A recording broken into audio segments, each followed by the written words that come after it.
Hola amigos y amigas, bienvenidos a otro programa más de Me Intriga.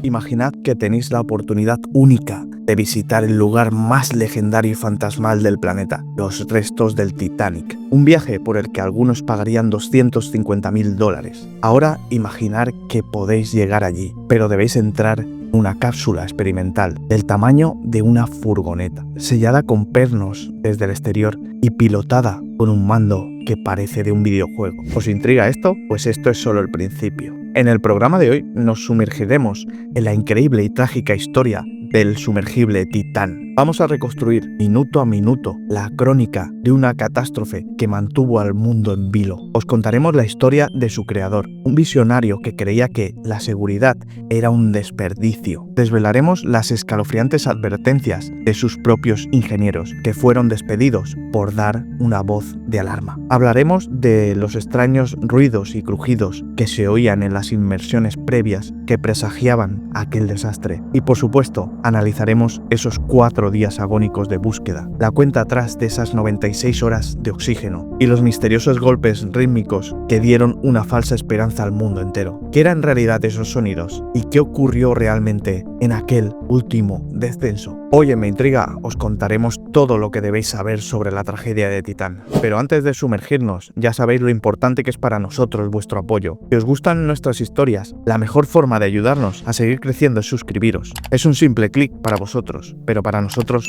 significa el mundo. Y un mensaje especial para nuestros amigos que nos escuchan desde otras plataformas como iVoox. Muchas gracias por vuestra fidelidad y queremos recordaros que en nuestro canal de YouTube tenéis disponible este mismo programa, pero con algunas ventajas. Podéis verlo un día antes que en el resto de las plataformas y a todo color, con imágenes, mapas y vídeos que acompañan la narración. Una experiencia mucho más inmersiva. Ahora sí, preparad los auriculares, apagad las luces, porque vamos a iniciar el descenso. Bienvenidos a la historia del Titán.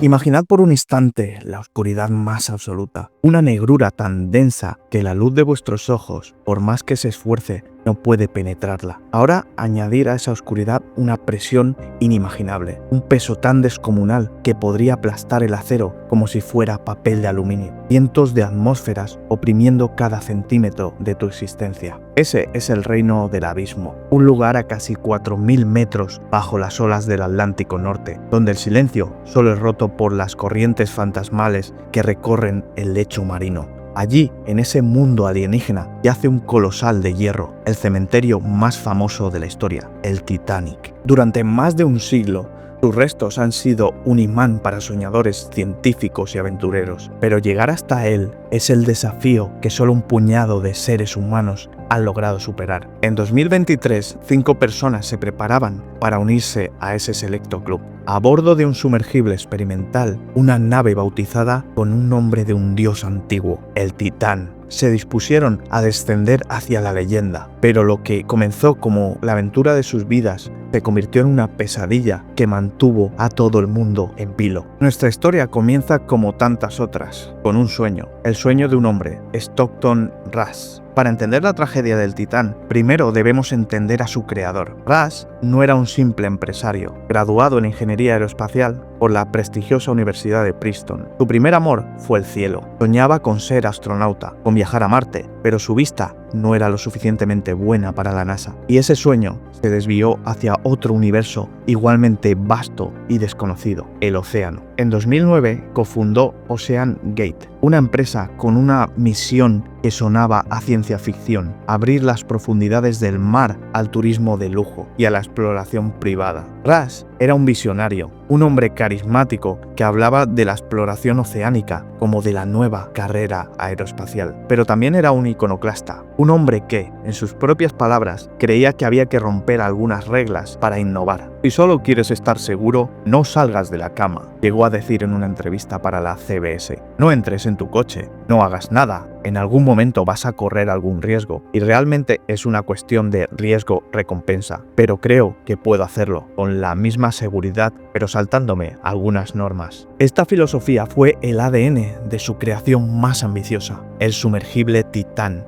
No era un submarino al uso. Los sumergibles tradicionales que descienden a estas profundidades son esferas casi perfectas de titanio y acero, materiales probados durante décadas, pero Rush quería innovar. El Titán tenía que ser diferente. Su casco principal era de un cilindro de 2,4 metros de largo, fabricado en un material revolucionario para esta aplicación, fibra de carbono de 12,7 centímetros de grosor, sellado en sus extremos por dos cúpulas de titanio. La fibra de carbono lo hacía mucho más ligero, más barato de construir y de operar. Era, según Rush, el futuro. El problema es que, como muchos expertos señalarían más tarde, la fibra de carbono es un material excelente para soportar la tensión, como las alas de un avión, pero su comportamiento bajo una compresión extrema, constante y cilíndrica, como la que sufre en el abismo, era en gran medida un territorio desconocido y peligroso. El interior era muy austero, del tamaño de una minivan, sin asientos. Los 5 ocupantes se sentarían en el suelo, una única ventanilla de 38 centímetros de diámetro, como el ojo de un cíclope. Sería su única conexión visual con el exterior. Y el detalle que más llamó la atención a los medios: el sumergible se pilotaba con un mando de videojuegos modificado, un Logitech de $30. Pero lo más inquietante no era el mando. El Titán era una nave experimental que operaba sin la certificación de ninguna agencia reguladora independiente. La escotilla de acceso se sellaba con 17 pernos desde el exterior. Una vez estabas dentro, no había forma de escapar sin ayuda externa. El que entraba ahí estaba literalmente atrapado en una lata a merced de la tecnología y la pericia del piloto. Y las alarmas de advertencia no tardaron en llegar. No eran susurros, eran gritos de alerta de expertos que veían venir el desastre. En 2018, el propio director de operaciones marítimas de OceanGate, David, un experimentado ingeniero y piloto de submarinos, redactó un informe de inspección demoledor. En él, David expresaba su preocupación unánime por el diseño experimental y la falta de pruebas del Titán. Alertó que la ventanilla de acrílico solo estaba diseñada para una profundidad de 1.300 metros, ni un tercio de la profundidad a la que reposaba el Titanic. Exigió que realizaran pruebas no destructivas en el casco de fibra de carbono para detectar posibles fallos. La respuesta de OceanGate fue fulminante. Despidieron a David acusándole de violar su contrato de confidencialidad. Ese mismo año, la Marine Technology Society, una organización que agrupa a los mayores expertos del sector, envió una carta a Rush, firmada por 38 de sus miembros. Le imploraban que sometiera al Titán a un proceso de certificación estándar, advirtiéndole de que su enfoque experimental podía tener consecuencias negativas de menores a catastróficas. Rush, según relataría uno de los firmantes de New York Times, le respondió que los estándares de la industria no servían para sofocar la innovación. Pero quizás la advertencia más escalofriante vino de alguien que viajó en el Titán: Carl Stanley, un experto submarinista que realizó una inmersión en 2019 en las Bahamas. Durante el descenso escuchó algo aterrador y dijo así: eran ruidos fuertes, como fallos estructurales, provenientes del casco. Al día siguiente, Stanley le envió un correo electrónico a Rush lleno de angustia. Sonaba como una falla o defecto en el área sobre la que actuaban las tremendas presiones, un área que estaba siendo aplastada. 40 meters to the bottom. I do not have visuals.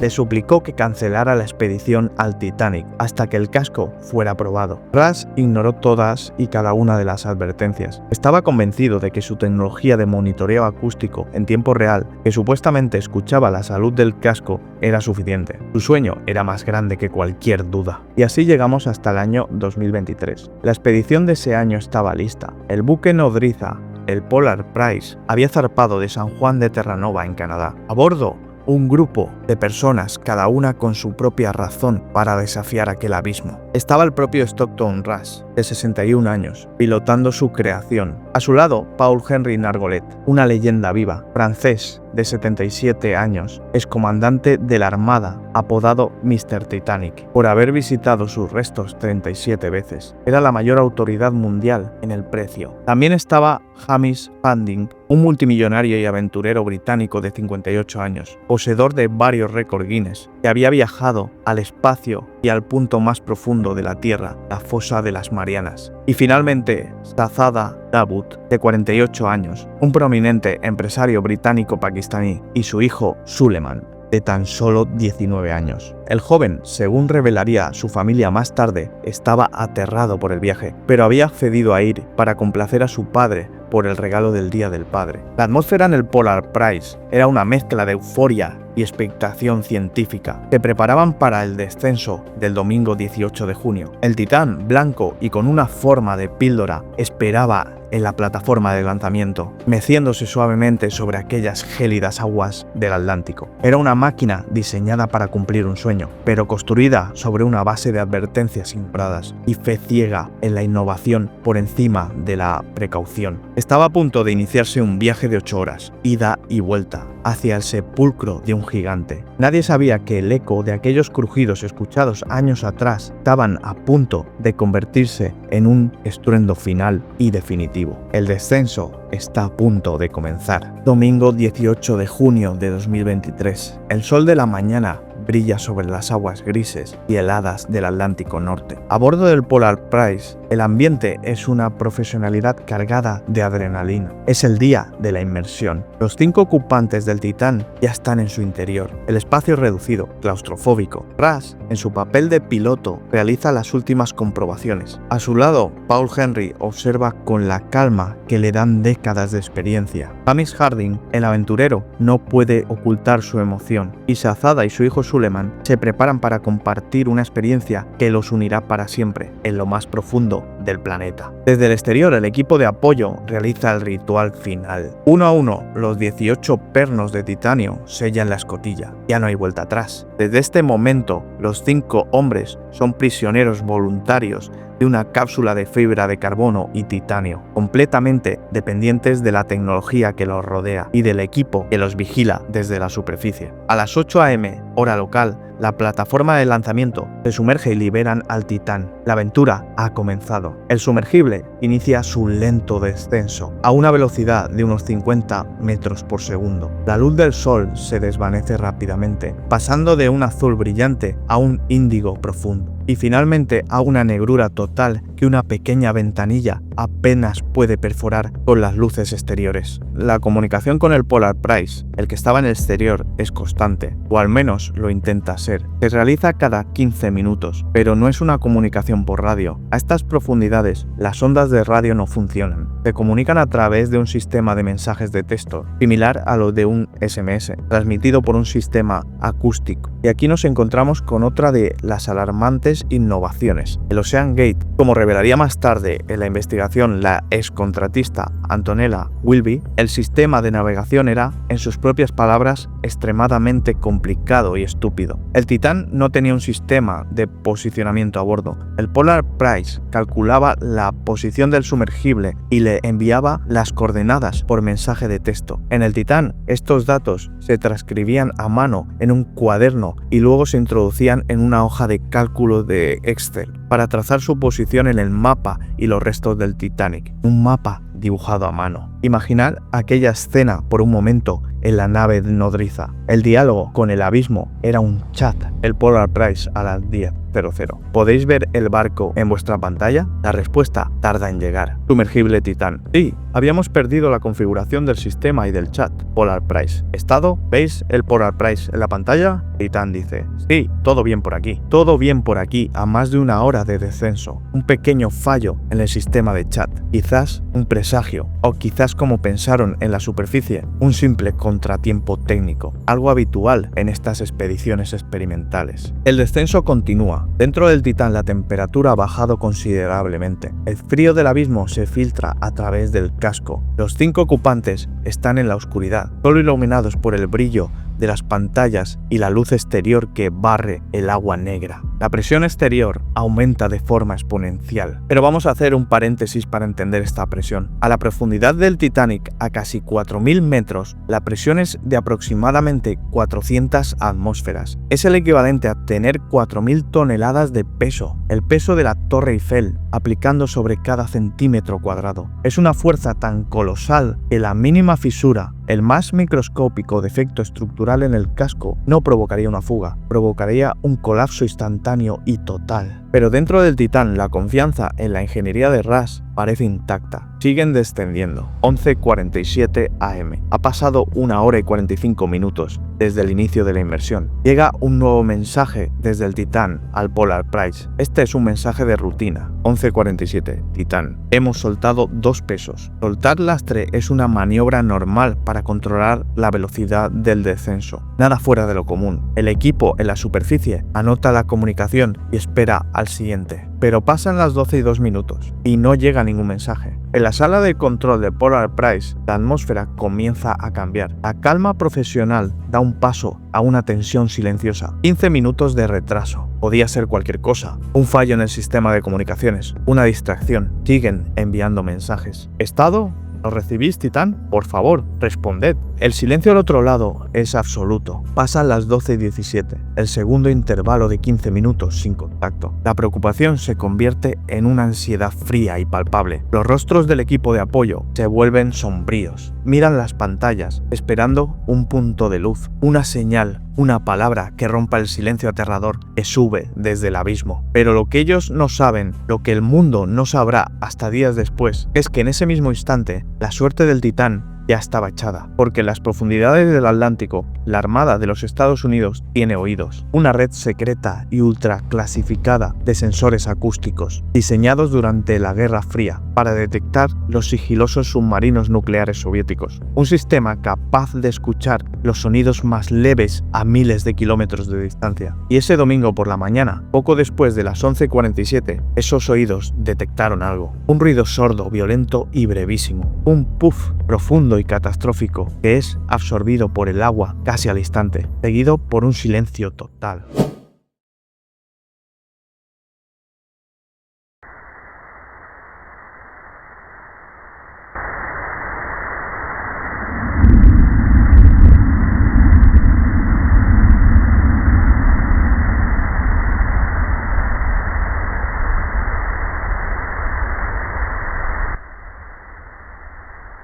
No fue un crujido, no fue una explosión hacia afuera, fue una anomalía acústica, un evento sonoro consistente con un colapso, con un fallo catastrófico, un sonido de implosión. Mientras en la superficie, en el Polar Price, la esperanza aún sigue luchando contra el miedo creciente y se prepara para declarar la emergencia, la verdad ya había resonado en las profundidades. El Titán y sus 5 ocupantes ya se habían desvanecido, habían sido borrados de la existencia en menos de 40 milisegundos, más rápido que el tiempo que tarda el cerebro humano en procesar el dolor. El viaje había terminado, pero la búsqueda, la desesperada y agónica búsqueda, apenas estaba a punto de comenzar. En la superficie el tiempo se ha detenido. La ausencia de comunicación del Titán ha pasado de ser una anomalía preocupante a una emergencia en toda regla. A las 6:35 de aquel domingo, casi 8 horas después de que el sumergible se perdiera de vista, se notificaba oficialmente a las autoridades. La Guardia Costera de los Estados Unidos, con base en Boston, recibe la alerta. Un sumergible de 5 personas a bordo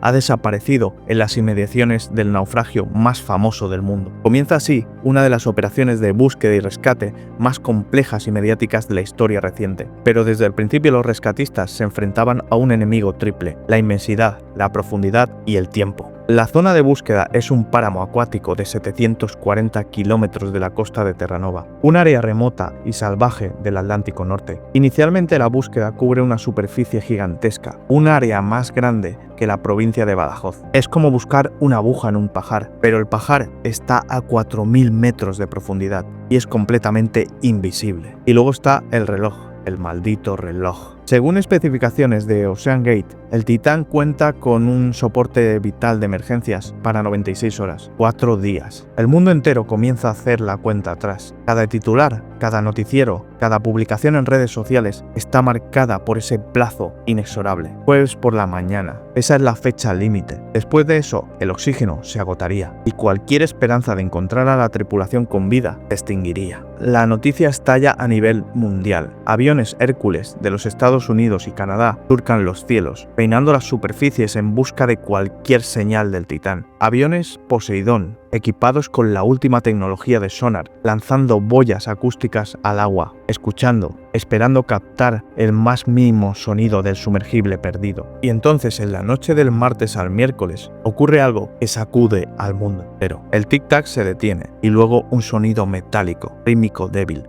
un golpe, golpe, golpe, y se repite. Un avión canadiense detecta ruidos, golpes, sonidos metálicos y rítmicos que parecen seguir un patrón. Las noticias se filtran desde un memorando interno del gobierno y corre como la pólvora. ¿Podía ser? ¿Podían ser los supervivientes golpeando el casco de titanio para indicar que estaban vivos? Es un rayo de esperanza en la más profunda oscuridad. La Guardia Costera confirma la detección de los ruidos, aunque con cautela. Las operaciones de búsqueda se reorientan hacia el área donde provienen aquellos ruidos. Por un momento, el mundo permite creer en un milagro. Se imaginan a los 5 ocupantes, vivos, atrapados en el fondo del mar, luchando contra el frío y la oscuridad, pero manteniendo la esperanza, golpeando, sin cesar, para guiar a sus rescatadores. Pero la realidad, como muchas veces, como siempre, es mucho más cruel. Hagamos un paréntesis para entender la acústica del lugar. El lecho marino alrededor del Titanic es un campo de escombros metálico. El propio pecio, al asentarse y descomponerse, emite ruido. Las corrientes mueven los restos. El océano está lleno de sonidos. Los expertos más escépticos advierten que los golpes podrían ser cualquier cosa, pero la esperanza, como siempre, es obstinada. Mientras tanto, una flota internacional se consagra en el lugar. El buque de tendido de tuberías, Deep Energy, el barco de investigación francés, el Atalante, con su robot submarino, Victor 6000, capaz de llegar 6.000 metros, el Horizon Arctic, canadiense, transportando un ROV, vehículo operado remotamente y especializado. La ayuda llega de todas partes, pero el desafío sigue siendo monumental. Incluso si encontrasen al Titán intacto en el fondo, ¿cómo lo subirían? Pesa casi 10.000 kilos. La Marina de los Estados Unidos envía un sistema de FADOS, un cabestrante gigante capaz de izar objetos pesados desde el fondo del mar, pero soldarlo a la cubierta de un barco y llevarlos al lugar llevaría días que no tienen. El miércoles pasa, los ruidos de golpe se siguen escuchando de forma intermitente, pero no se encuentra nada. La cuenta atrás de 96 horas se acerca peligrosamente a su fin. La angustia es global. Las familias de los desaparecidos esperan, suspendidas entre la esperanza alimentada por los golpes y la desesperación del reloj que no se detiene. Llega la mañana del jueves 22 de junio. La ventana de 96 horas se ha cerrado. Oficialmente, el oxígeno a bordo del Titán se ha agotado, pero la búsqueda continúa, aferrándose a aquella remota posibilidad de que los cálculos fueran imprecisos, de que los tripulantes hubieran logrado conservar el aire. En ese entonces, cuando el ROV del Horizon Arctic, un robot llamado Odysseus 6K, finalmente llega al lecho marino, comienza a peinar el fondo, a unos 500 metros de la proa del Titanic. Ese era el área donde se detectaban los golpes. Sus cámaras transmiten imágenes en tiempo real a la sala de control, a unos 4.000 metros sobre él. La tensión es insoportable. Los operadores del robot, con los ojos pegados a los monitores, buscando la silueta blanca del Titán. Entonces aquella cámara del Odysseus toca algo. No es la forma cilíndrica que buscaban, es algo diferente, un amasijo de hierros, un campo de escombros. El zumbido del ROV se vuelve más nítido. Se escucha una voz filtrada y metálica de un operador a través de un intercomunicador. Espera, ¿qué es eso? La cámara se acerca. Los expertos en la sala de control contienen la respiración. Reconocen una forma familiar, una pieza grande, cónica. Luego otra estructura, no hay duda. A las 13:18 hora local, el sector noroeste de la Guardia Costera de los Estados Unidos emite un comunicado que hiela la sangre al mundo entero. Se ha descubierto un campo de escombros dentro del área de búsqueda del Titanic. Los golpes no eran una señal de vida, eran un eco de un fantasma. La búsqueda había terminado. La investigación de la tragedia apenas acababa de comenzar. Jueves 22 de junio de 2023. El mundo observa en directo la rueda de prensa de la Guardia Costera de los Estados Unidos. El comandante John Mauger, con un semblante que no deja lugar a dudas, pronuncia las palabras que todos temían porque ya lo intuían. Los escombros encontrados en el fondo del océano a casi 500 metros de la proa del Titanic pertenecen, sin lugar a dudas, al sumergible Titán. Se ha encontrado el cono de la cola, el bastidor de aterrizaje y, lo más importante, las dos cápsulas de titanio que sellaban los extremos del cilindro principal. El casco de fibra de carbono se ha desintegrado. El veredicto es claro, unánime e inapelable. El Titán sufrió una implosión catastrófica. Implosión, una palabra que hemos oído muchas veces, pero cuyo significado a estas profundidades escapa a nuestra comprensión. No es una explosión, es lo contrario, un colapso violento y total hacia adentro, causado por una presión extrema abrumadora. En el instante en el que el casco de fibra de carbono falló, la presión del océano, 400 veces superior a la de la superficie, se abalanzó sobre el sumergible. La estructura entera colapsó en aproximadamente 40 milisegundos. Para ponerlo en perspectiva, el cerebro humano tarda unos 150 milisegundos en procesar una señal de sus propios nervios. Esto significa que no hubo sufrimiento, no hubo un momento de pánico al darse cuenta de que el casco se rompía, no hubo una agonía por falta de oxígeno, ni una angustia por estar atrapados en la oscuridad. La muerte fue un instante, misericordiosa en su brutalidad. Stockton Rush, Paul Henry Nargolet, Hamish Harding, Zazada y Suleiman Dawood pasaron de la existencia a la nada en un parpadeo, antes de que sus propios cerebros pudieran registrar que algo iba mal. La confirmación de la implosión da una respuesta terrible pero definitiva, y con ella el misterio de los golpes rítmicos se resuelve de forma más trágica. Nunca existieron como señal de vida. Fueron muy probablemente sonidos aleatorios del lecho marino, el crujido del propio Titanic, o simplemente un ruido de fondo del océano que un mundo desesperado por un milagro interpretó como una llamada de auxilio. La esperanza se había construido sobre un eco fantasmal. Y ahora llegamos a una de las preguntas finales y más importantes. ¿Por qué? ¿Por qué falló el Titán? La respuesta no es simple, pero apunta directamente al corazón del proyecto, el sueño de Rush. El fallo catastrófico se originó en el componente más innovador y a la vez más controvertido del sumergible, el casco cilíndrico de fibra de carbono. Como advirtieron los expertos, este material, aunque increíblemente fuerte, tiene un talón de Aquiles: la fatiga por compresión cilíndrica. Cada inmersión, cada ciclo de someterse a una presión extrema y luego volver a la normalidad podía crear microfisuras invisibles, delaminaciones entre cientos de capas. El casco se había debilitado con cada viaje, forma silenciosa e indetectable para los temas de monitoreo de Rush. Aquel domingo, en algún punto de su descenso, el casco simplemente alcanzó su límite. Cansado, debilitado por los viajes anteriores, cedió, y la física del abismo hizo el resto. La tragedia del Titán no fue, por tanto, un simple accidente imprevisible. Fue la culminación de una filosofía. Fue la consecuencia directa de anteponer la innovación a la regulación, la ambición a la experiencia y la fe ciega en su propia genialidad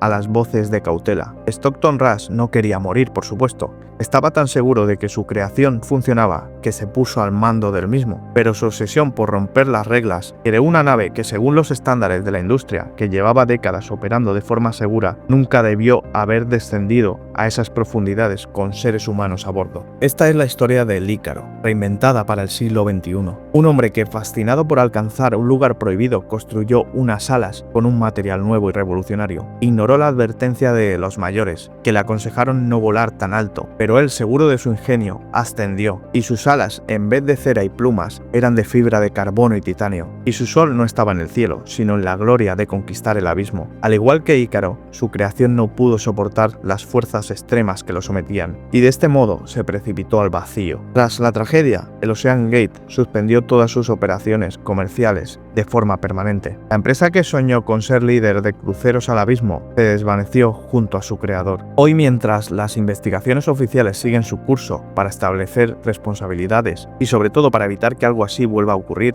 los restos del Titán yacen en el lecho marino, a unos pocos metros del gigante de acero que fueron a visitar. Dos naufragios, separados por 111 años. Uno, el Titanic, símbolo de la opulencia de la era y de la soberanía humana frente a la naturaleza. Otro, el Titán, símbolo de una ambición de una nueva era tecnológica y de los peligros de una innovación sin límites ni humanidad. Dos titanes de épocas distintas, ahora unidos para siempre en el silencio eterno y la oscuridad del Atlántico Norte. Un recordatorio perpetuo de que hay lugares en este universo, tanto en el cielo como en el mar, que no perdonan los errores y que el precio de desafiarlos a veces es absoluto. Gracias por haberme acompañado en este programa de Mi Intriga. Nos vemos en el próximo. Un saludo a todos.